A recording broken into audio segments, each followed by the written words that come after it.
Ықыластуулук 2. Умар ибн Хаттаб радиаллаху анхудан риваят.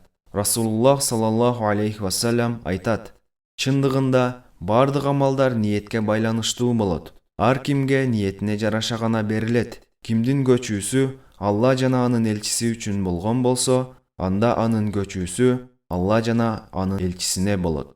Башкача айтканда, ага ошол көчүү сообу берилет. Ал эми кимдин көчүүсү дүйнө табуу максатында же аялга үйлөнүү үчүн болсо, анда анын көчүүсү Алла жана пайгамбар үчүн эмес, а балким кайсы ниетте көчкөн болсо, Алла Тааланын астында да анын көчүүсү ошол ниет үчүн болот.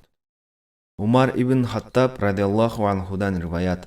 Расулуллах саллаллаху алейхи вассалам айтат: чындыгында бардык амалдар ниетке байланыштуу болот. Ар кимге ниетине жараша гана берилет. Кимдин көчүүсү Алла жана анын элчиси үчүн болгон болсо, анда анын көчүүсү Алла жана анын элчисине болот. Башкача айтканда, ага ошол көчүү сообу берилет. Ал эми кимдин көчүүсү дүйнө табуу максатында же аялга үйлөнүү үчүн болсо, анда анын көчүүсү Алла жана пайгамбар үчүн эмес, а балким кайсы ниетте көчкөн болсо, Алла Тааланын астында да анын көчүүсү ошол ниет үчүн болот.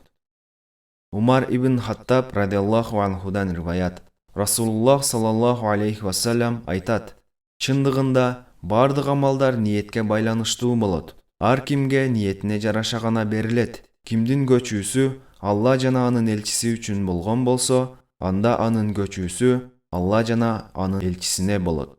Башкача айтканда, ага ошол көчүү сообу берилет. Ал эми кимдин көчүүсү дүйнө табуу максатында же аялга үйлөнүү үчүн болсо, анда анын көчүүсү Алла жана пайгамбар үчүн эмес, а балким кайсы ниетте көчкөн болсо, Алла Тааланын астында да анын көчүүсү ошол ниет үчүн болот.